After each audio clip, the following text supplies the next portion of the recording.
2020 Writing Project Celebration. I'm Tony Rodriguez, a member and past president of the Rotary Club of West Hartford. As you all know, we were hoping and had planned for an in-person celebration and a wonderful luncheon at the University of San Joseph. Unfortunately, a week before the event, due to the COVID-19 pandemic, the West Hartford school system canceled all outside student activities. Here we are in a virtual world to celebrate the accomplishments of the students' hard work. And with that, I want to call on Kyle Egrist for the invocation and the pledge to the Legion. Thank you, Tony. Please bow your heads. It is good for us to recognize how different we are, our talents, our dreams, our backgrounds, our occupations. It is good to know that when you created each of us, you broke the mold. No one is exactly like anyone else. Even our thumbprint, our voice track tell us how unique we each are. Yet we thank you that you make these differences and mobilize them for the good of Rotary in our community. In our differences, we can think the same thoughts and move toward a common goal. Bless us as we meet together today. Thank you for each student joining us and for our common bond. Amen. If you could please join me in the pledge. I pledge allegiance to the flag of the United States of America and to the republic for which it stands, one nation, under under God, God, indivisible, with liberty and justice for all. Thank you, Kyle. And now, if I can ask Bennett Forrest, our president of the Rotary Club of West Hartford, if you can take a minute and say a few words, that would be appreciated. Thank you, Tony. Yes, as Tony mentioned, I'm Bennett Forrest, the current president of the West Hartford Rotary Club. If I can make this sort of speech, there's a lot of echoes. To everybody who's not speaking, to please mute. I'm sure everybody's been going through the Zoom meetings in the last couple months and getting used to that. So if you could, if you're on, hear me and you're not muted, yeah, I don't want to take up much time because this is all about students and hearing their writing, which I'm really excited to hear what our students are saying. But I did just want to quickly say that the reason that the Rotary Club supports this is that our mission is to serve the community, and in doing so, we want to expose what we do to the younger generation. So as you go through school and grow up, hopefully, you'll look to serve your community in many ways, not just with the Rotary.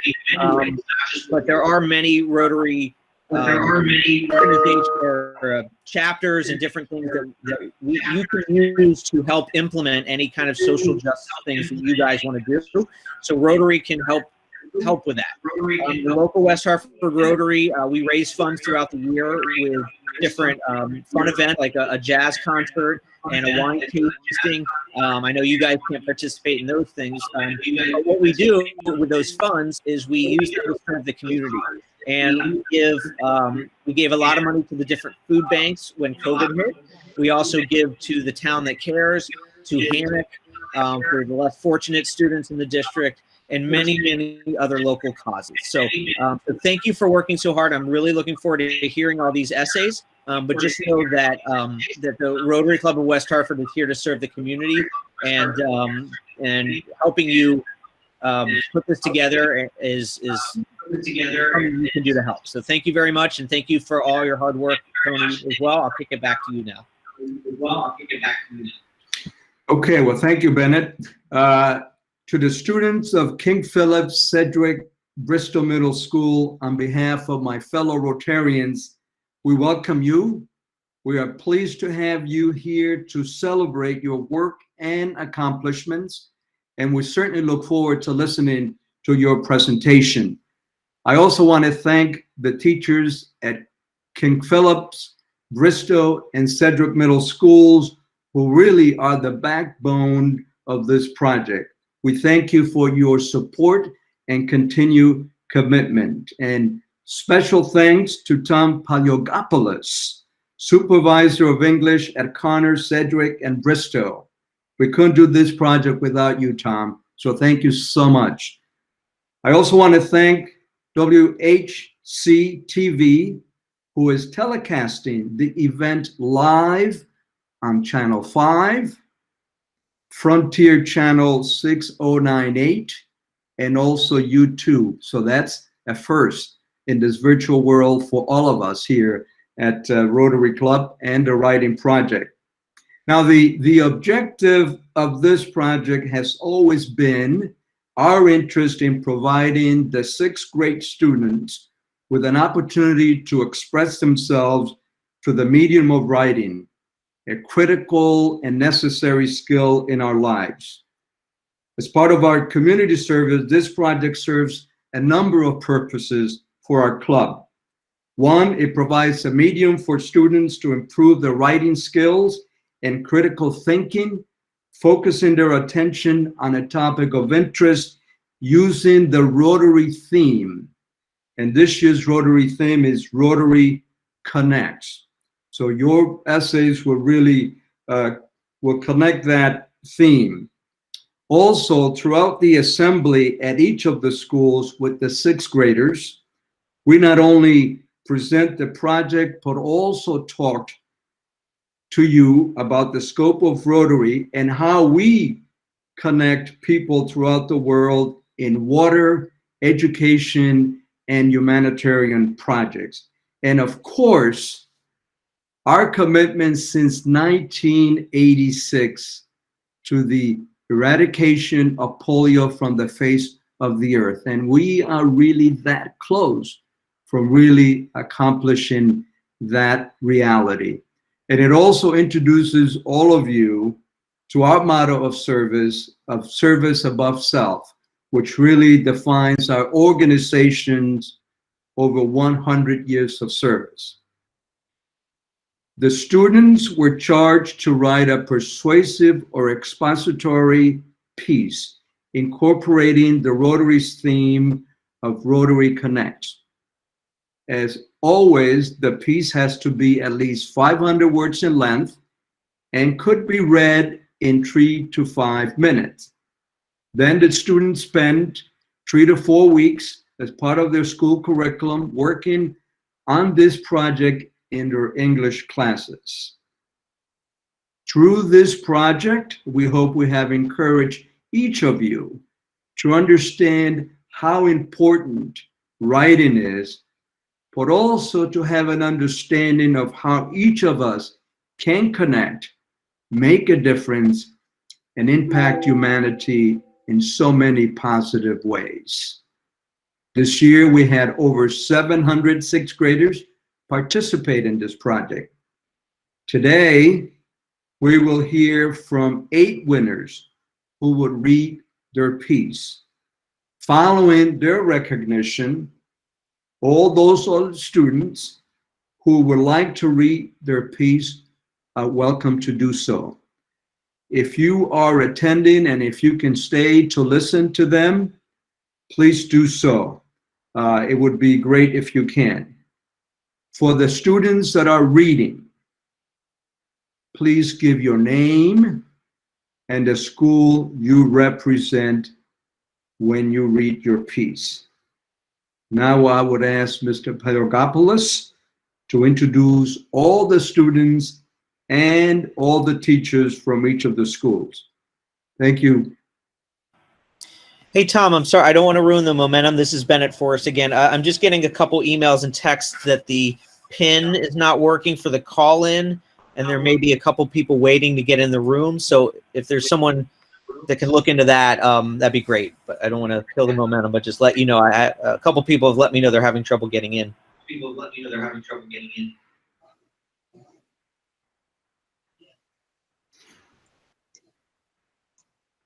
Okay, Tom, it's all yours now.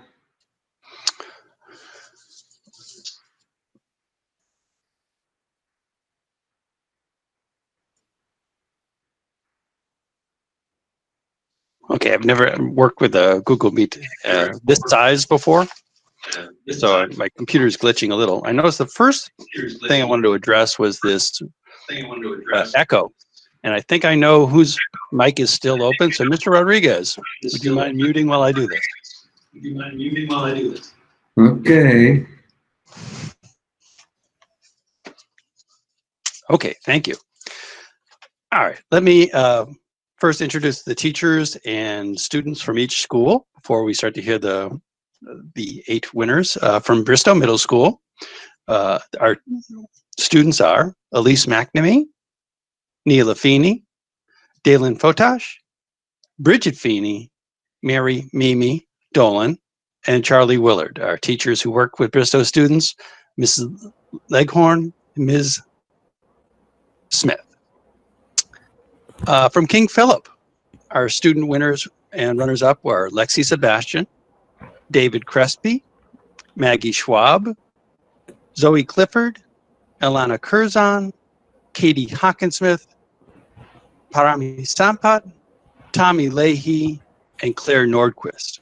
Our teachers from grade 6 at King Philip who work with them, Ms. Harrell, Ms. Kovinskis, and Ms. Gaunt. Thank you, Mr. Kotler, for your support. And lastly, from Sedgwick, our student winners and runners-up, Ellis Pariser, Lucas Price Glynn, Rowan Thompson, Samaria Gonzalez, Jake Weissman, Anna Quinn, Quinlan Brooks, Asha Camiso, and Juliana Farquharson. Okay, our first student speaker today from Bristow Middle School, Elise McNamee, Mrs. Smith's class. Elise, you turn on your mic and I'll turn mine off. Hi, I'm Elise McNamee. Did you know that the summer sea ice in the Arctic is disappearing at a rate of more than 10% per decade? This will lead to the extinction of many Arctic species.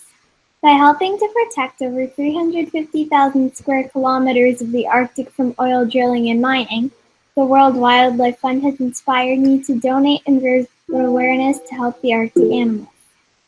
Climate change has been a major problem in the world for years, especially in the Arctic. According to NASA, 2 trillion tons of Arctic ice melted in only 5 years, an average of 400 billion tons of ice per year. Animals such as polar bears and Arctic foxes aren't able to find food or ice to live on, and they sometimes go months without eating. Since seals make up 95% of a polar bear's diet, polar bears need the sea ice to hunt seals. With sea ice decreasing by about 14% per year, there isn't enough for them to be well fed. Another animal impacted by melting sea ice is the Arctic fox. Arctic foxes are usually follow polar bears and eat their leftovers, but polar bears have been so hungry that they eat all of their food if they get any. As a result, the foxes won't have healthy bears to follow and will also die. If we don't do something soon, we may not have the same types of Arctic wildlife that we have now. The World Wildlife Fund is attempting to solve this problem in many different ways. They're helping to save lots of important Arctic species, but the polar bear is my favorite. One way the World Wildlife Fund is helping is by putting up fences in places like Russia and Alaska to keep bears and people away from each other. This is important because the bears could wander into a neighborhood looking for food and the bears could be harmed along with the people living there. The World Wildlife Fund is also tracking specific polar bears. This is an exciting technology invention because we can look at their behavior patterns online to see how far they walk, how old they are, and other facts about each individual bear. One of the most exciting things that the World Wildlife Fund has created is the symbolic adoption of polar bears. When you donate, your money goes to helping save polar bears' lives, and they even give you a polar bear stuffed animal. These are great ways to save polar bears and many Arctic animals. Polar bears are my favorite animal, not only because they need saving, but because they're adorable.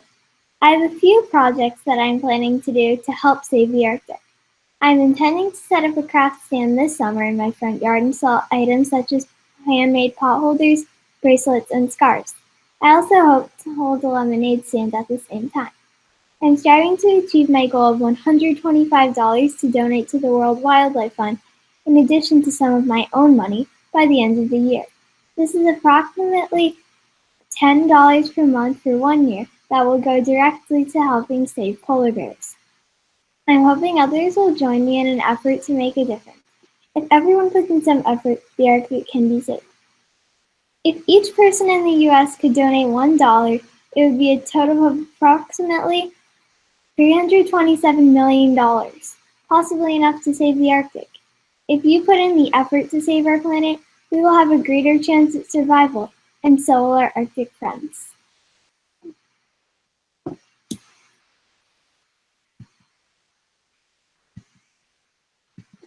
Thank you, Elise.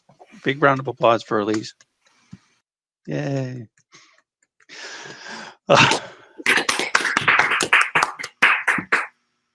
Bridget, are you ready? You were here first. Okay. Our next speaker from Bristow Middle School is Bridget Feeney.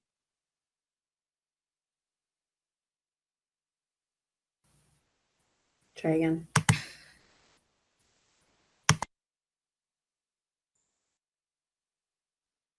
Can you unmute yours? She might. Oh, is it off? Yeah. Oh, okay. Okay.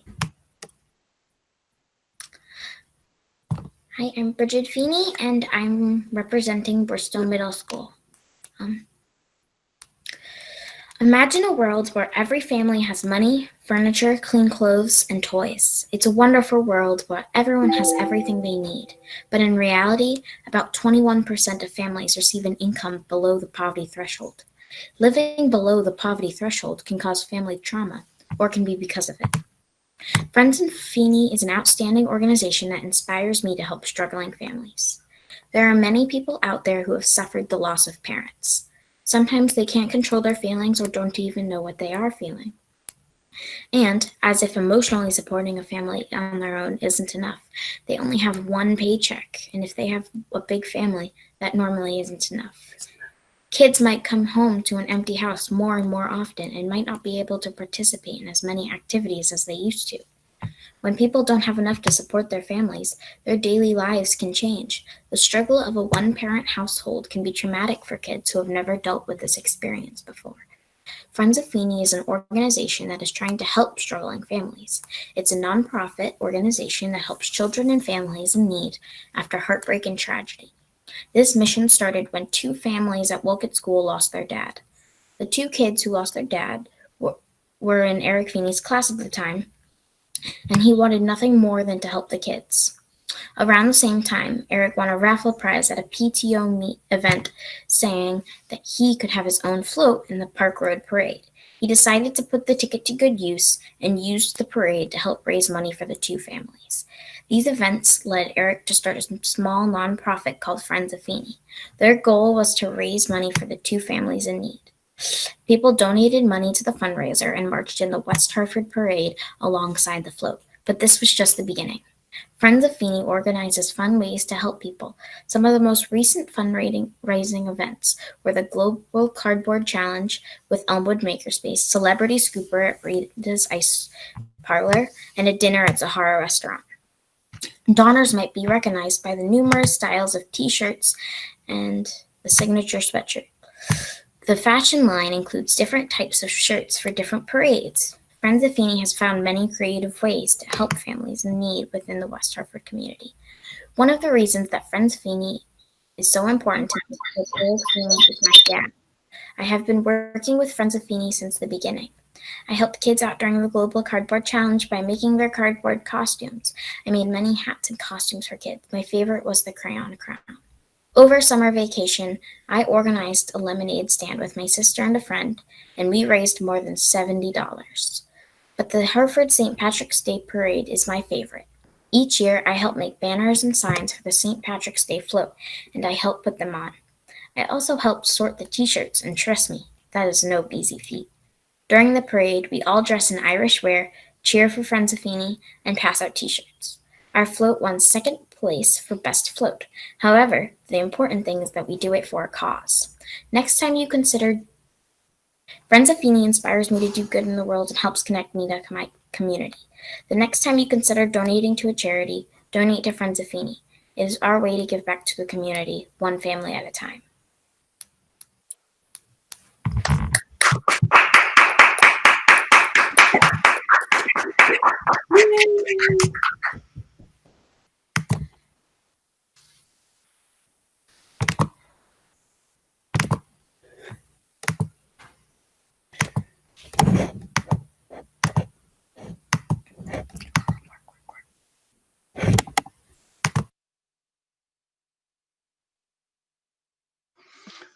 Okay, our next student writer, who's ready to go, is Lexi Sebastian from King Philip Middle School.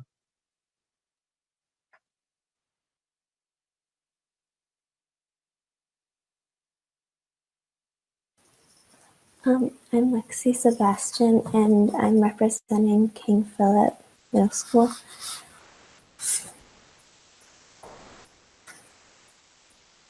Did you know that many women receive only the equivalent to 76.5% of a man's salary for the same work?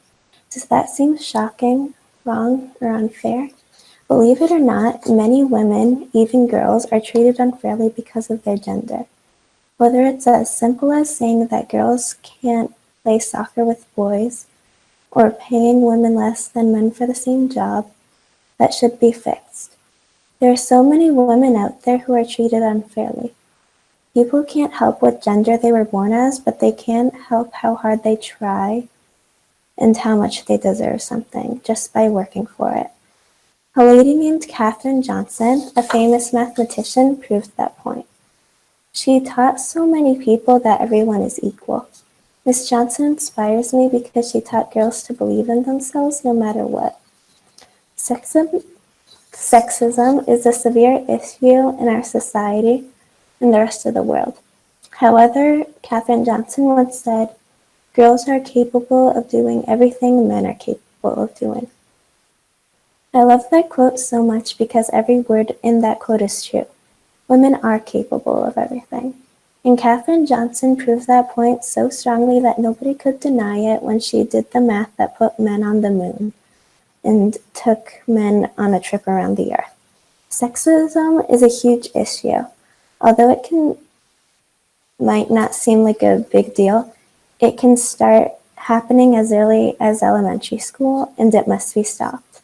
For example, during playtime, if a girl wants to play with boys and she gets rejected because of her gender, somebody should stand up for her, or she should stand up for himself. It would make the classroom a better and more inclusive place. If that classroom was the whole world and somebody got rejected because of their gender, hopefully someone would stand up for that person. That's what you can do to help fight sexism. Stick up, and although the action is quite small, the change could be quite big. Miss Johnson inspires me because she proved that women have as much potential to do anything as anyone else does. Women have the potential to do the next revolutionary thing, like invent a time machine or an invisibility cloak. All they have to do is try, like Miss Johnson did. Miss Johnson once stated, "I'm as good as anybody else, but never better." If women and girls keep those words in mind, they can change the world. Anyone who realizes that can be a hero. Miss Johnson is my hero, and she might be yours as well. Although she didn't get rid of all the sexism in the world, she inspired people to speak up for women and stand up for them. Her words, her math, and her voice encourage girls and boys, along with men and women, to speak up. Although it seems hard to muster up the courage, it's not. To conclude, Katherine Johnson inspires me because she proved that girls can do anything, whether it's passing a test or taking somebody to the moon. Ms. Johnson said, "We have to be assertive as women these days," and that quote taught me to be confident in myself. I stopped believing that my gender determined who I was. I loved being a girl, and I wouldn't trade it for the world. I'm proud to be a girl because of Ms. Johnson. I should be whoever I want to be, boy or girl. I should get paid the same amount for a job, boy or girl. Because your gender doesn't determine who you are. You do. And you can choose to be the person who bullies women because of their gender. You can be the person who chooses to stand by while other people get bullied. Or you could be the person who believes in yourself and in others. The person who inspires people. The person who is remembered after death because they changed the world. I do, and I will continue to believe in myself and others. Maybe I won't be remembered after I die, but I still will have made a small difference in this world. I will continue to try and be an inspiring person, and hopefully I won't be the only one. You are capable of inspiring people. You are capable of believing in yourself and others. And you can change the world by being that person like Miss Johnson did.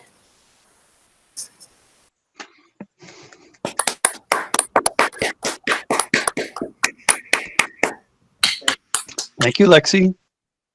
Our next award-winning student writer is Zoe Clifford from Ms. Kolbinskis' class. Saving the world. Oh, wait, sorry. I'm Zoe Clifford from King Philip Middle School, and my essay is Saving the Turtle. Saving the world one turtle at a time, Max Prince said, my fellow 6th graders who created the ever-popular Turtle Club. Over the course of a few months, the Turtle Club and Max worked day and night to make this happen. Max created the Turtle Club to help turtles in the hospital. He raises money with the help of 14 other people and bakes sweets, sells them, and donates the money towards this cause. So far, he has raised over $200 and is working harder than ever. He now knows that hard work really pays off.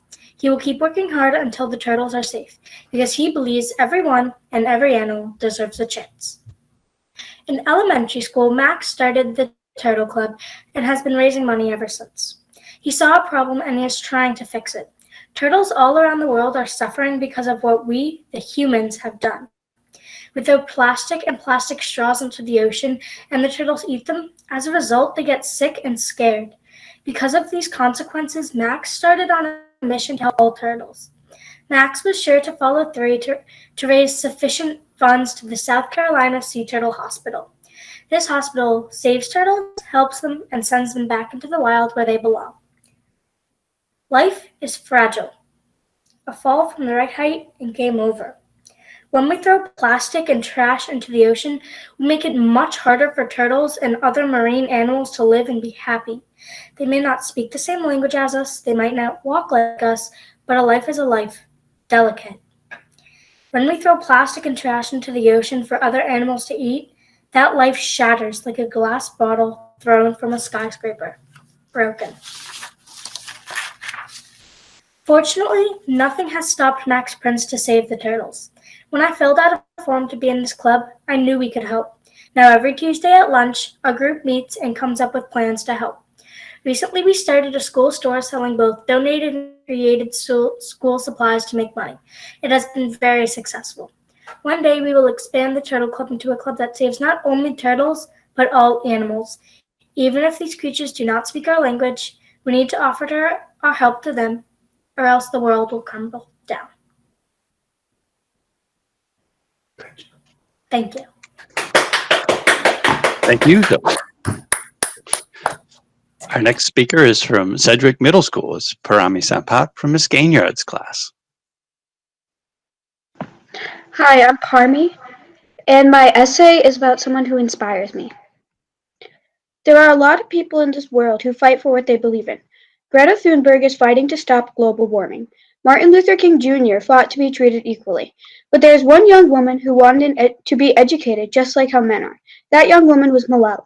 Malala inspires me in many ways. She wanted an education like boys so strongly she even risked her life for it. She wanted to be treated fairly and stood up to people who were much stronger than her, but she kept on going. She was so young yet so strong. She did not care about what others thought of her, which is a very difficult thing to do. This is why Malala inspires me. A lot of people are afraid to stand up for themselves, but she was not. In Pakistan, women and girls were treated unfairly compared to men and boys. People expected less of girls than boys. Malala tried her very best to put a stop to it. Malala stood up for girls going to school with boys, risking her life. Some people started attacking her, and someone even shot her. Malala was young, but some were so cruel they hurt someone a lot younger than them. She makes me realize that even young people can make a big difference and they can help the world. Malala almost died, but she miraculously survived. Even after she almost died, she still wanted an education like men have. After Malala took multiple stands, people started following in her footsteps and also started to keep defending what they believed in. I hope many young girls are inspired to take a stand just like Malala did. When most people think of leaders, they think of adults, not as often children. When Malala did what she did, some may have started thinking differently about what kids can and cannot do. Malala was only 15 or 16 years old when she stood up for what she believed in. I believe that you have to use your words to solve a problem. Just like Malala, you need to fight for what you believe in. Malala does not use violence to solve a problem like Gandhi when he was battling for India's independence. Not just one person can do everything, though. We all should have a goal to make this world a better place. Think about what in this world makes you frantic or upset. Now think about what you can do to help. Even if you think of something little, it still counts. As Malala said, we were scared, but our fear was not as strong as our courage. It may frighten you to think about what you want to do to help, but you should not be afraid. Yes, Malala was afraid, but she was passionate about a great education for all. All you have to be is passionate about what you believe is right. Malala fought for what she believed in despite all the struggles. She thought that everyone, girls and boys, should have a proper education. It is hard enough to stand up to society as a woman, but she was also extremely young. I believe in the power of the voice of women, Malala has said. Those words are pretty powerful. It shows her belief that girls can do everything that a boy can do. She is a huge role model for a lot of young girls everywhere. She was young, but was not afraid to take a stand for something she really believed in, which is why she is a role model to me and a great inspiration. Thank you. Thank you, Parmi.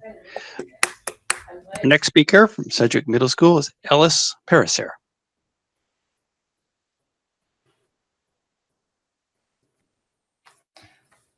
Plastics have many uses in our lives. They are used to carry water, to make clothing, and contain foods. We humans use plastics every day, even when we make our best attempt to lessen our use. But the plastics we use are negatively affect our land and fill up and pollute our oceans. An enormous amount of marine life die or become very sick due to plastics. And what are we doing about it? The truth is almost nothing. While improvements have been made, they are not nearly enough to make a significant difference. It's time for future generations to take a stand against plastic consumption. I'm ready to do something. We need to put an end to plastic for once and for all. We are ready to be the change.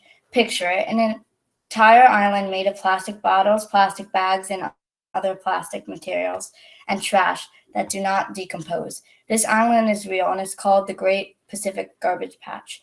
According to National Geographic, scientists estimate that it would take 67 ships 1 year to clean up less than 1% of the North Pacific Ocean. And that, as of right now, as quickly as the trash is removed, it is replaced. This is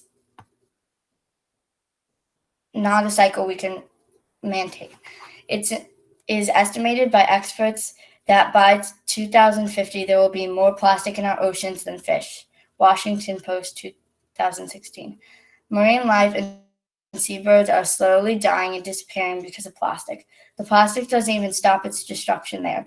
Because plastic takes so long to disintegrate, one plastic bottle can negatively impact so many animals. It is appalling to learn that only 9% plastic is actually recycled, leaving 91% of plastic to find its way into our ocean and environment. According to Hawaiian News, at Camilo Beach, Hawaii, there is trash and plastic on the beach due to its location just east of the Great Pacific Garbage Patch. That beach in Hawaii is even nicknamed the Plastic Beach. Without a doubt, we need a way to prevent any more destruction from happening, and thankfully our West Hartford community has many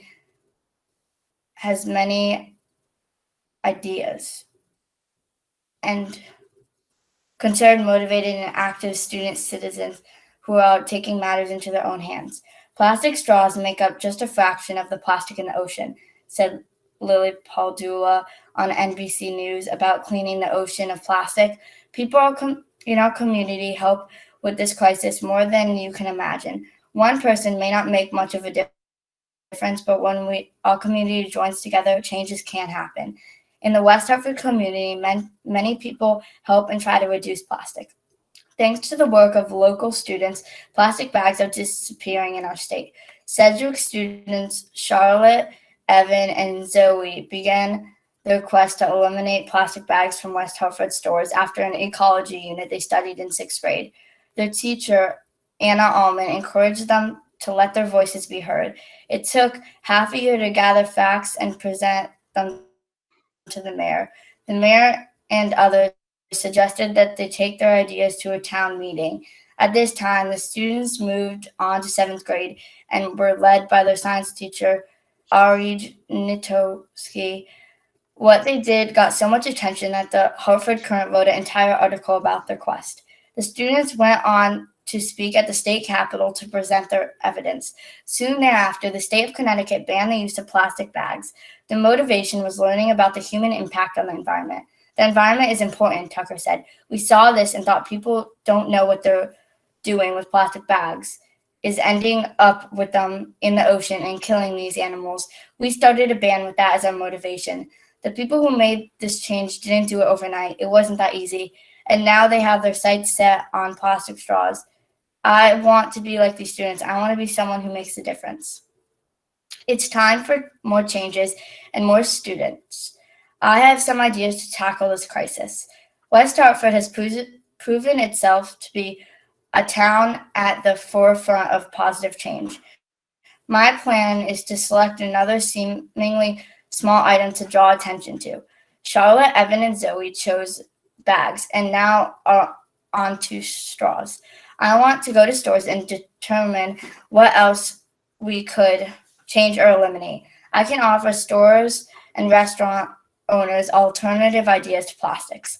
It may seem like straws and plastic bags are the only plastic things that are used at restaurants, but think about everything else. There are plastic cups for kids and plastic packaging. I will encourage people to use plastic packaging and glass cups.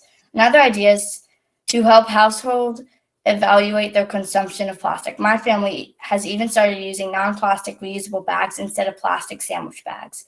Many families don't even buy the plastic bags at stores. They bring their own reusable bags. I can start an environmental club that sews reusable bags and sells them to local families. It doesn't really take too much energy to start cutting down the use of plastic. What side of this crisis do you want to be a part of, the solution or the problem? I'm going to be someone to take a stand and ban plastic, and I need all the help I can get.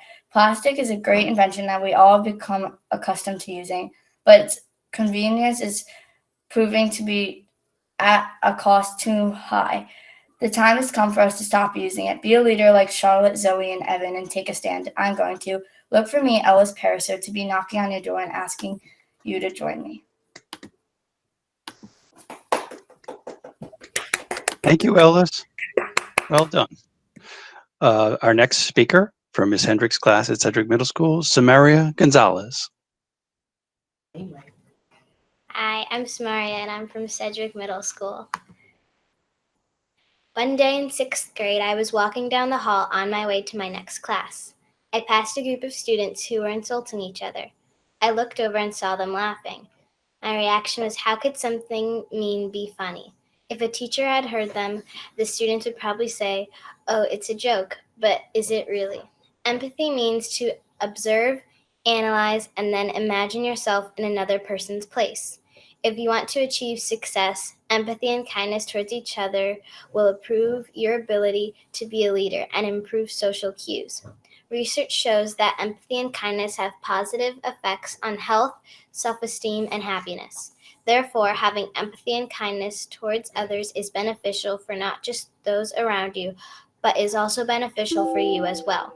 Sadly, a University of Michigan study published in the Personality and Social Psychology Review showed there has been a dramatic drop of kindness in over 30 years, from 1979 to 2009, which is truly devastating.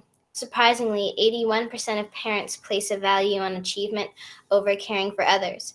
But not teaching your children the importance of empathy is not good for success. Empathy is crucial for social intelligence. Showing people a little kindness and empathy will come back to you like a boomerang.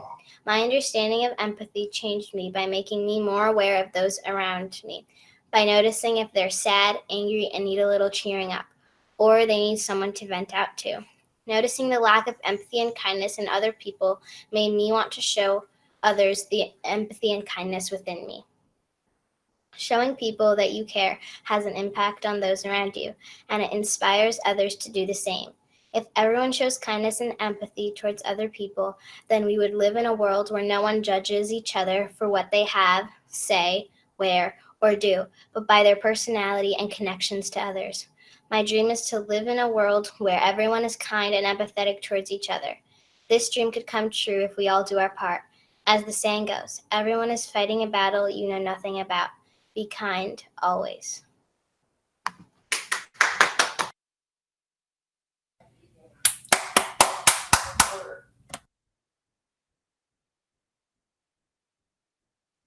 Thank you, Samaria.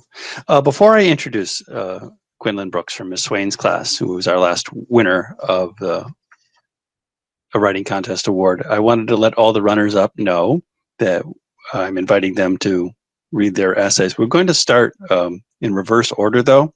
So the 9th essay we'll hear today, if you're staying, and I would ask if you have time to do so, will be Juliana's. So Juliana, your essay on Juanita Abernathy will immediately follow the program, and I'm looking forward because I think your message is a very appropriate one for today.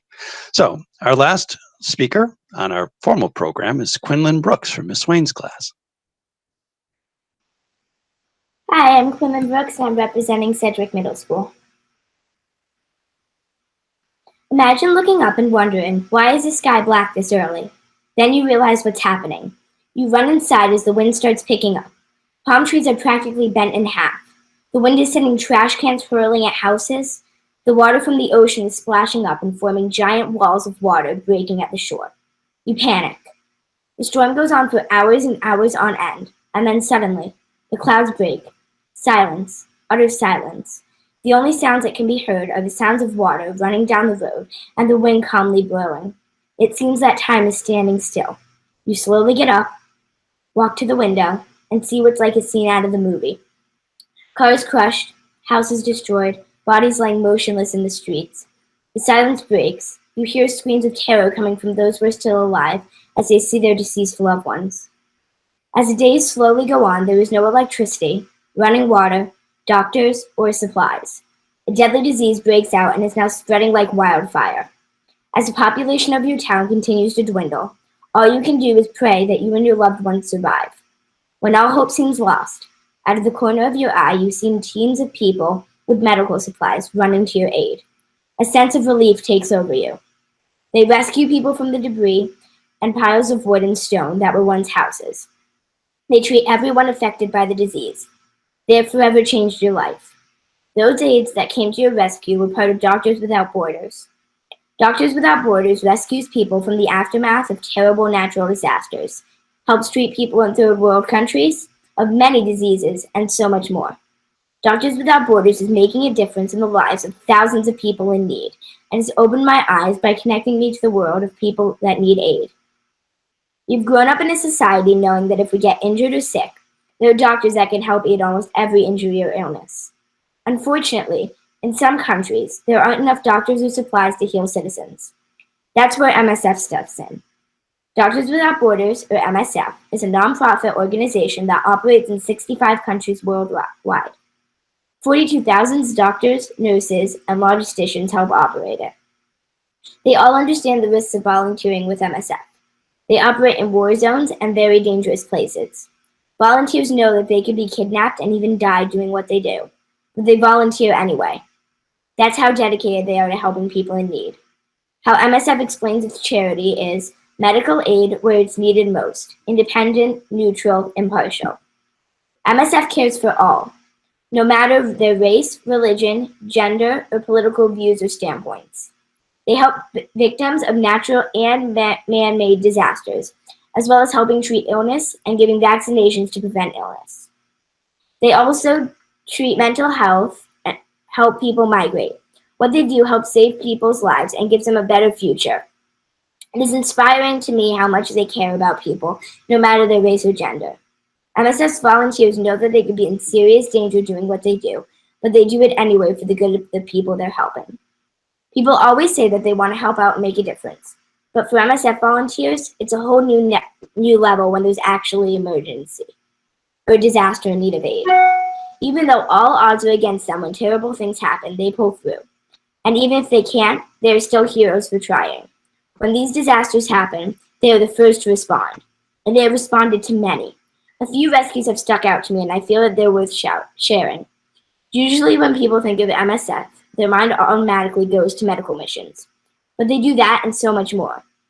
For example, in 2016, MSF volunteers assisted 21,603 people crossing the grueling and dangerous Mediterranean Sea. These people were coming from home countries of Syria, Iraq, Bangladesh, Nigeria, and Eritrea. They have started new lives in better places and have been forever changed by the kindness and determination of the MSF volunteers. Although MSF does special trips like the one mentioned, they do many medical aid trips after natural disasters or after disease breaks out. An example of these types of trips took place in 2010 after a powerful and destructive hurricane hit Haiti. The aftermath of this hurricane sparked a cholera outbreak that could have been fatal to many people. Cholera is an easily treated disease, but if not treated, it could be deadly. In the US, for many people, cholera wouldn't be a problem since we have doctors and supplies. But in other countries, especially after a natural disaster, doctors and supplies are limited, which makes the disease very dangerous. Haiti is one of those countries. Only one day after the hurricane hit, MSF opened over 50 cholera treatment centers and launched widespread public education campaigns. They treated over 100,000 patients. That's 100,000 lives that could have been lost if MSF didn't step in. But those 100,000 lives are not even close to the amount of people that they have saved. They also saved many lives in 2013 after war broke out in Syria. They assisted with trauma surgical, basic, mental, and maternal health care, as well as measles vaccines, which they do in many third world countries. They assisted with so many different types of care, and it really shows that they can help aid people in almost every situation. It's crazy to me how kids never want to go to the doctor or get shots, and yet we are so fortunate that we can, that we have a place to go to keep us healthy, because many countries don't have that. And when they get the help, they are so grateful, which makes me realize how ungrateful we are for everything that we have. Along with us learning to be grateful for everything that we have, we should spread the word that people are in great need in many countries around the world. Because maybe if everyone knows, we can all stand together and make a difference in the lives of thousands of people. But sadly, saving those people can come at an unbearable price. Robert Mokafe was killed by a group of armed men in Central African Republic. He worked there at an MSF hospital and had a wife and 5 children. Hani Mohamed Al-Majidalawi was also killed in August of 2018 in Israel. He had worked in a post-op clinic there since 2014. Their memory and dedication still lives on in the lives of people they saved. It shows how dedicated MSF volunteers are, and if everyone is that dedicated, I predict that MSF can save thousands of more people. Doctors Without Borders does amazing things to help people in need, but they can't do it alone. They're a nonprofit organization and depend on donations and volunteers that we supply. In fact, 90% of their funding comes from people like us.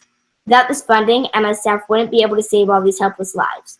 It jumps out to me that without help from us, MSF couldn't operate. I'm a firm believer that all are equal and that humans should help others when needed. I try to help others and be as kind as I can, which is why Doctors Without Borders inspires me. But in order to make a change, everyone needs to step in. If you want to help save thousands of lives worldwide, you can donate to MSF online or visit their website. You can also visit their website to find out how to volunteer and help save people's lives. I have learned a lesson from Doctors Without Borders that I think everyone should know. Everyone is equal and deserves help in a time of need. Doctors Without Borders is making a difference in the lives of thousands of people in need and has opened my eyes and connected me to those people. Doctors Without Borders has shown me that everyone deserves equal treatment and kindness.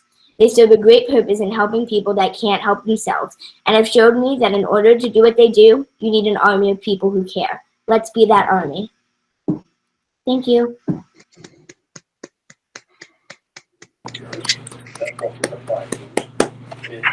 Well done. Well done, all of our winners. Before we continue with Juliana and any runners-up who wish to speak, Mr. Rodriguez is going to come back online and talk about. Well, hello, everybody. Again, and that was such a wonderful job. I'm telling you, I've been doing this for the Rotary Club since 1994, and I'm always totally amazed at the quality of the piece, the way each individual one of you really at your great level can stand in front of us and read so well. So we are so proud of you for such an outstanding job. Now, you have all, I'm sure, have gotten a certificate of recognition, and if you have not, or if they're, you can let your teachers know, and we will make sure that you received one.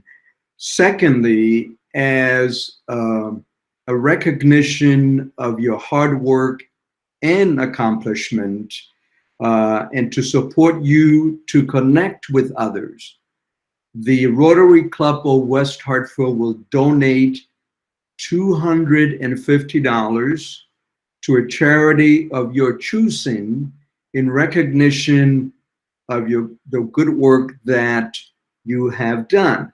Now, normally you would do this on the way back from the University of St. Joseph in the school bus, and the next day I would get an email from Tom, and he will let me know who that would be. So I don't know how that's going to get done this year. But I can tell you that I'm going to let the teachers coordinate the students' nominating causes, and then we'll do a Google form for all the students to make the choice, and the one that gets the most votes will be your cause. Well, that would be outstanding, and we will then send a check to that charity in recognition of your hard work. So, and the program is going to continue. There'll be other readers that we're looking forward to listening to, but for the time being, the formal part of our program has somewhat ended, although the program will continue. But I want to thank you again, to every one of you, for your hard work and for your accomplishment. And I look forward to listening to some of the additional students. In the meantime, stay well and stay safe. Back to you, Tom. And you're going to there you go, mute your microphone. Okay, the reason we recognize that not everyone could stay, and this is a break in the program if you're going back to work, and heard your speech, but we're going to move on, and we're going to go in reverse order for those runners up. So Juliana, we're going to start with you. Okay. Hi, my name is Juliana Farquharson, and I am representing Sedgwick Middle School. Imagine having to wake up every morning, worried about what chances and opportunities will be deprived from you just because of who you are. That's what thousands of people who look like me had to go through during the 20th century. Just because we were a different skin color, we couldn't learn, play, or work with others of different descent. But because of the civil rights movement, I can be around others without being worried for my safety or my life. Juanita Abernathy is one of the unrecognized heroes of the civil rights movement. Juanita Abernathy's efforts made a difference in the lives of African American individuals, and her life has opened my eyes to a world of equality and fairness. Many people, besides Martin Luther King Jr., greatly impacted the lives of African American individuals during the civil rights movement, though only a few of those get recognized for the unquestionable bravery they showed in times of adversity and sorrow, such as Juanita Abernathy. Though she is mostly known for being the wife of Martin Luther King Jr.'s best friend, Juanita Abernathy impacted the civil rights movement in her own way. She stood for ending segregation laws and stood with famous figures such as Martin Luther King Jr. Her bravery in the middle of a national crisis proves that respect is something you must fight for. I believe what she meant to portray to the world is that if you want change, be the change. A few occasions that changed America forever came from the mind of Juanita Abernathy. She proposed to Coretta Scott King the idea of integrating schools. Most of my friends are of different races than I am, so it's thoroughly possible that I would have never known them if it weren't for Juanita Abernathy. She also was the organizer of the Montgomery bus boycott, which lasted for 381 days and had 40,000 contributors. Think of the minor things you take for granted: water, school, food, etc. African Americans in the 1960s would obtain the neglected, unwanted produce from the white users. I can now drink from the same water fountain, go to school, and consume in a restaurant with others and access the same quality service they receive. I now know not to take the possessions I have for granted because I know that people have jeopardized their lives so I would be able to experience life without those obstructions. In many ways, I have tried to make the world a more peaceful place because of the many lessons Juanita Abernathy taught me. In 2017, I attended the Women's March in Hartford with my family. We made signs, and I specifically remember what my mom said. Jim Crow laws, we have made it far, but we have so much farther to go. Though I was only 7 at the time, I didn't really understand what the sign meant. But now, over 3 years later, I realized the true meaning of what that sign meant. Almost 66 years after the Civil Rights Movement, we need equality more than ever. Racism is one of the U.S.'s biggest threats. Gun violence is tearing families apart. Though African Americans make up 13% of the U.S. population, we are 51% of the homicide rate. With these statistics, I wonder sometimes how much progress we actually have made. If no one takes a stand against these tragedies, they will occur more often than ever. We need to be as courageous as the civil rights activists all those years ago. Jose N. Harris once said, "I may not be there yet, but I am closer than I was yesterday." This actualizes the life and legacy of Juanita Odessa Jones Abernathy. She kept pushing towards her goal, her dream, and her beliefs. Because of this, Juanita Abernathy has opened my eyes to a world of equality and fairness. Because of her and other civil rights activists, I can be seen, not as an inferior, but an equal. I deserve to be treated with respect and dignity, nothing less. I believe that if we stand together as friends, not enemies, America will truly be the land of the free. Thank you, Mrs. Abernathy. I also would like to acknowledge Ms. Abernathy's 3 children who are actually here today. Their names are Miss Wanda Lynn, Ms. Donzale, and Mr. Comey, and thank you for all your support with this. Well done, Juliana. Aisha, are you ready? All right, from Sedgwick Middle School, Aisha Kamiso.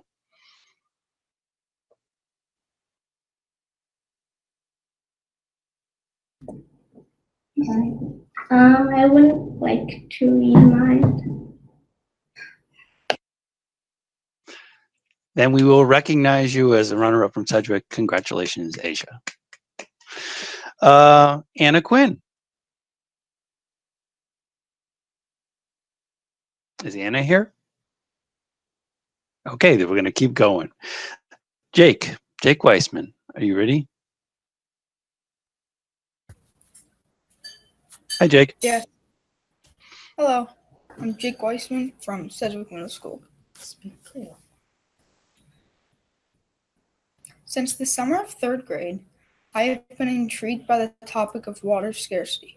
My fascination started with an internet surf, but that very internet surf led me to a school project and encouraged me to understand the bigger backstory of this crisis, of how little water we actually have.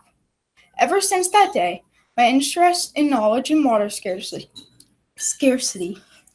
has escalated. One thing that learning about water scarcity has taught me is how deep the actual problem goes.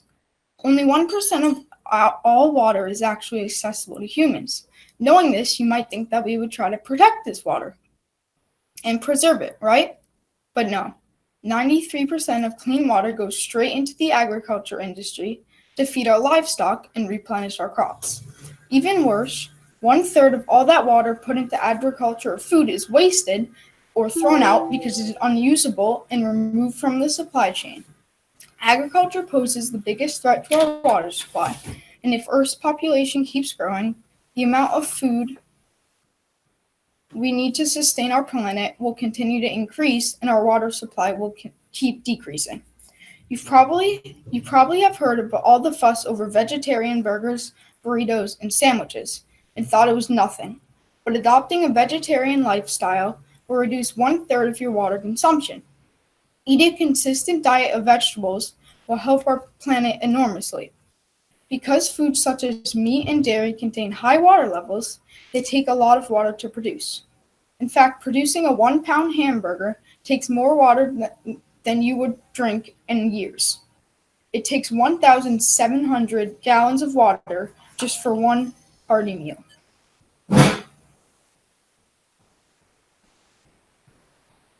The issue of water scarcity has made me more aware of preserving scarce resources, one of which is water. Whenever I take a shower, I try not to stay in too long, and when I wash the dishes or brush my teeth, I don't leave the water running. I want other students and adults to understand water scarcity and how much each person affects our water supply. You may think I only drink a little bit of water a day, but you use much more water in your life than you think. When you use the bathroom, that's water. Or when you wash your hands, that's water. That's wasted water. When you are always using water in life, we need to preserve that and work to fix our world instead of thinking someone else will for you.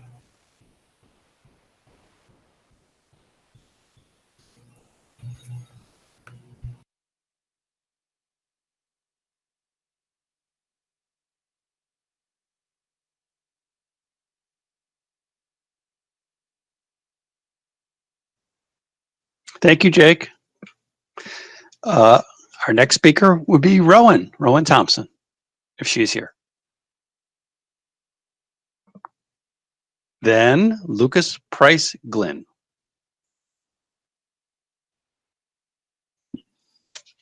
Hi, my name is Lucas Price Glynn, and I am from Sedgwick Middle School.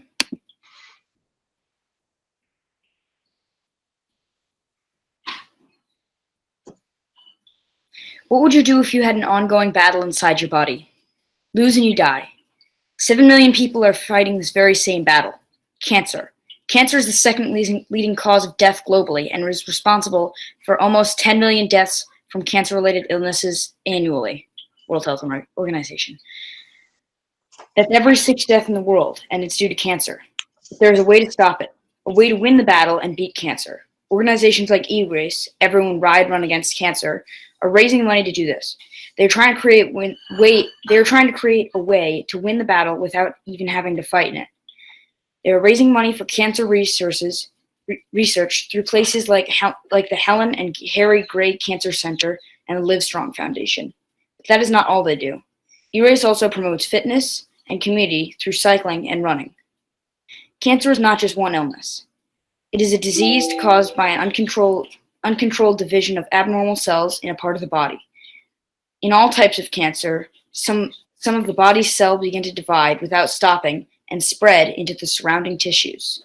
Cancer can start in almost anywhere in the human body, which is made of trillions of cells. Normally, human cells grow and divide to form new cells as the body needs them. Once cancer develops, however, this orderly process breaks down. As cells become abnormal, old or damaged cells survive when they should die, and new cells form when they are not needed. These extra cells can divide without stopping and form growths called tumors. National Cancer Institute. Cancerous tumors can spread into or invade nearby tissues. In addition, these tumors grow. Some cancer cells can break off and travel to distant places in the body through blood or the lymph system and form new tumors far from the original tumor. Also, National Cancer Institute. If you leave this untreated, tumors will start interfering with body functions that are necessary to live. To remove this tumor, you will either have to go to a surgical oncologist, remove it through surgery, go through chemotherapy, or go through radiation therapy. American Cancer Society. This is what the E-Race organization is up against. This is the battle. E-Race is an organization that was created by a dedicated group of cyclists and runners with common goals, but it has grown into a lot more than that. It all started with Alison Caputo and her long and courageous battle with cancer. Sadly, she lost her battle in 2012. Her memory has been a driving force for E-Race to eradicate cancer and try and finish what she started. E-Race has raised money by hosting nonprofit events and seeking donations from people who are riding or running from people battling cancer. For example, Matt Waz, or Coach Matt to me, dedicates his rides to honor his family and their ongoing struggle. In a recent benefit ride, E-Race raised $108,000 for cancer research. They plan to continue this level of fundraising for years to come. And when the members of E-Race set a goal, they will go through with it. When I heard about E-Race, I knew their message and cause was one I wanted to fight for. I started cycling competitively for E-Race in 2017. It was the best decision I would ever make. The junior cycling teams are a great way to create community and fitness. The E-Race cycling community crosses age to gender. The team is unique because boys and girls from age 9 to 18 are all riding together. Older riders serve as mentors to the younger riders. I have enjoyed being mentored by older, more experienced riders, and now, 2 years later, mentoring new members in terms of fitness. You are riding and racing for days and weeks for 8 months a year. Sometimes practice involved riding a stationary bike trainer or working on bike mechanics. During the winter off season, during the spring and summer and fall, we have group practices and work on bike handling, maneuverability, and speed. That amount of riding helps kids achieve a level of fitness that often exceeds their expectations. I participated in countless events, including races, runs, and benefit rides. In June 2019, I even had the honor of being recognized as the second place finisher at the CCNS Kermesse at Rentschler Field. With so many kids struggling through a video game addiction, E-Race get kids off the couch and on their bikes. I want to do more than just be an E-Race supporter.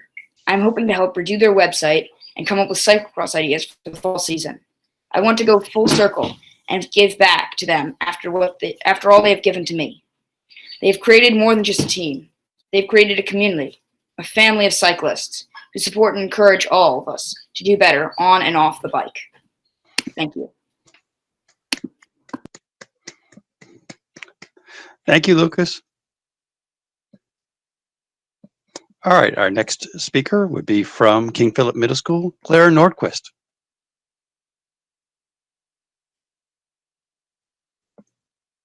And if Claire is not here, we can move on to Tommy Leahy, who I've been next to in this meet for the whole time. Hi, I'm Tommy Leahy, and I represent King Philip. Standing at just 5 feet and 9 inches with the blind right eye and playing for the Boston Bruins, Willie Eldon Overy might have seemed like your everyday Canadian hockey player, but Willie was anything but your average hockey player because he was black. Willie Overy inspires me because he was the first black NHL player. This was at a time when segregation was at its peak in the USA. You can guess that he was not treated well at all. He was born on October 15, 1935 in Fredericktown, Canada, where he played from 1957 to 1979 as a left winger. His nickname was the Jackie Robinson of hockey, and he broke the color barrier in the NHL. He was called up to play for the Boston Bruins in 1958. This was only 11 years after Jackie Robinson was drafted to the Dodgers. But little did anyone know that he played in the minors. A stray puck hit him in the eye. He found out that he lost 95% of his vision. If this was ever found out, he would have never been allowed to play again. But being the first NHL player came with its challenges, with a blind right eye. Willie had to face a big problem towards humans created by humans, prejudice. Willie faced racial slurs and cheap hits, but his brother reminded him, words can't hurt you unless you let them. And Willie definitely lived up to this moral. And by being the first black hockey player in the NHL, he paved the way for Wayne Simmons. As of 2014, there have been 30 NHL black players that are all black. Though it might not seem like it helps, everyday players like Willie, Jackie Robinson, and Michael Jordan show us that we are all the same, and that the man on your right isn't better than the man on your left. It shows us that we are all equal. Just because their skin was a different shade doesn't mean that there's any difference. That's why Willie stepped up to the challenge. He knew there was no difference. Someone needed to show us, and he was the man for the job. Prejudice isn't anything like global warming. It can be solved just like that. All you have to do is not judge people. It really isn't hard. All you have to do is treat everyone like your brother or sister.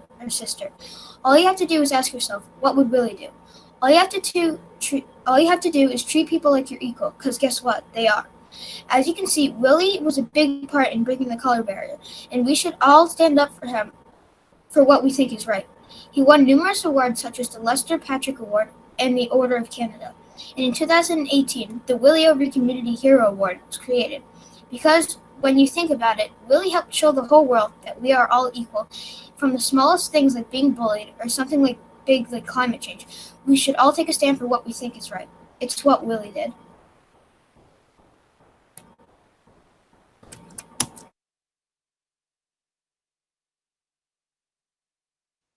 Thank you, Tommy.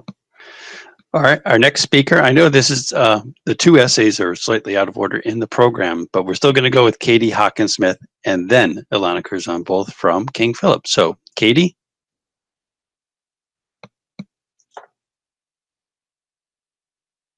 Oh, I don't know if Katie's here. Is Ilana here?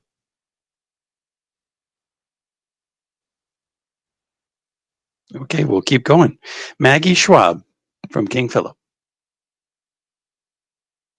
I know Maggie was here earlier. Okay. Is David Crespi here?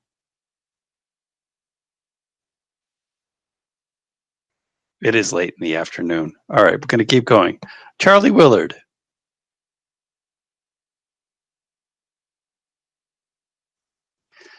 Mary, we got here quick. Mary Mimi Dolan. Okay, I'm gonna go. No, I'm joking. Okay.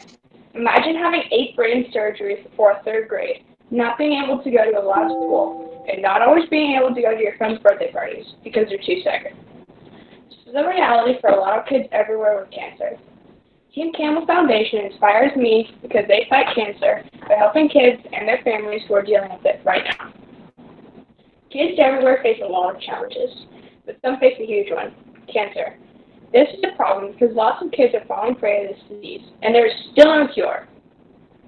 This prevents the kids from doing a lot of fun activities, like not being able to go to the beach in the summer, not being able to play outside as much, not being able to play sports, not being able to go to your friends' houses, and it puts a lot of strain on the families as well, because they have to make the doctor's appointment, drive the kids there, and most importantly, they have to say no to a lot of things.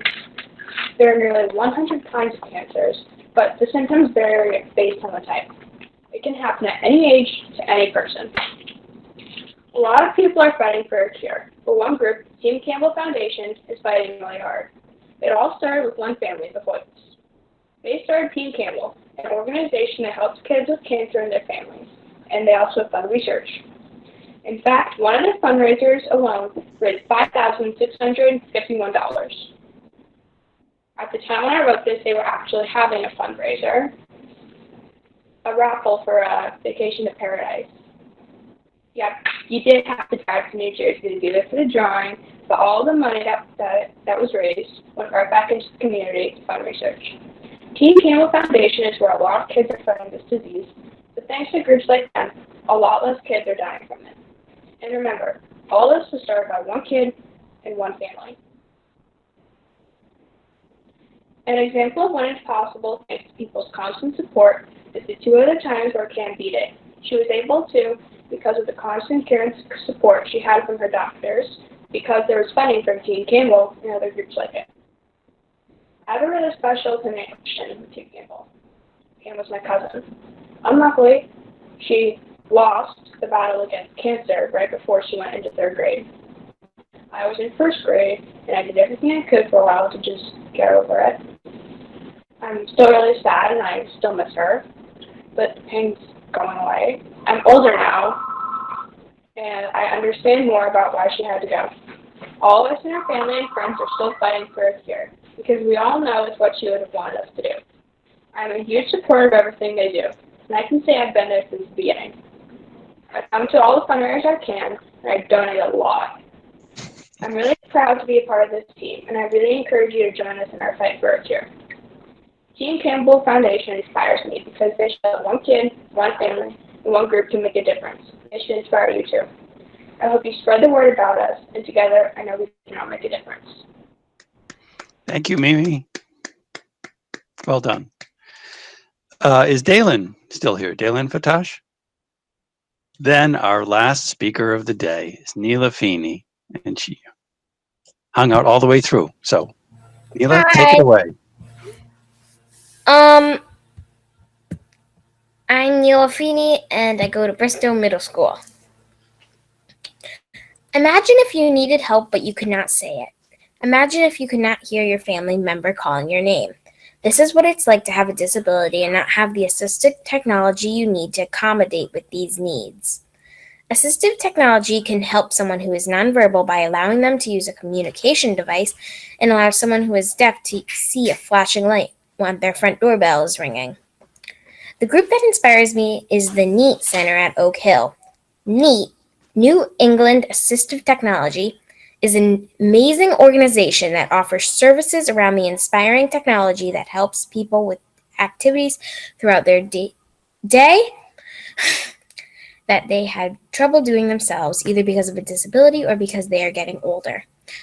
When you have a disability, that means you struggle with something that may be easy or simple for others to do. For example, someone who has trouble walking can use a wheelchair or a walker to help them get around. This is assistive technology. People who come to seek from NEAT can also be facing learning barriers. For example, a child who is blind cannot take out the cat in the hat from the school's library because they cannot see the words in a typical book. They also see many students who struggle to read because they have dyslexia. This is a reading disability that makes it hard to learn how to read. A struggle for NEAT is distance. They are located in New England and cannot reach someone who may live far away. This is a problem because they cannot get people the technology they need to live a more independent life anywhere. A blind child who could live in Maine would not be able to have a book in Braille if NEAT could not get to them. NEAT conquers these challenges by writing grants and collecting donations to help people get the technology they need at school, work, home, and in the community. Many of their services are always changing because technology is always changing. Some of their creative services include assistive technology, adaptive equipment, blind and low vision, augmentative alternative communication, the smart home, gaming accessibility, and digital accessibility. I can help people like NEAT by holding a fundraiser at school to collect money so they can buy new technology. This technology then can be donated to people with disabilities that need it. I've already donated my time to NEAT by helping out at Speech on the Beach. This was an event for children who use communication devices to talk to other people. I showed people ways to connect with these devices. This is important to me because it showed me how people use assistive technologies Go ahead. How people use assistive technology to get through their day. In conclusion, NEAT inspires me because they help people with disabilities move their challenges and continue their normal and daily lives. Even when NEAT finds a challenge, they find a way to get around it. just like how they help people overcome their disabilities. One particular neat worker inspires me the most. She is the director of assistive technology and also my mom, Nicole Feeney. Yay!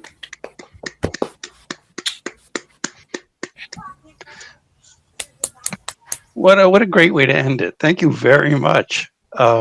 First, I don't know if Mr. Rodriguez is going to come back online and say something, but I wanted to thank all of the students and all of the teachers and all the parents who helped make this a special occasion. I know it's not eating on the college campus, and it's not the ice cream bar, and it's not a wonderful experience we traditionally have at the Rotary Writing Contest.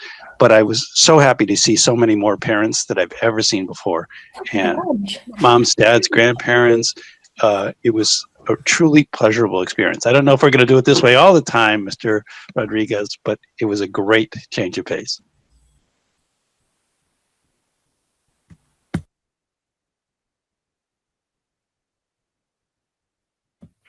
Mr. Rodriguez, your mic is muted.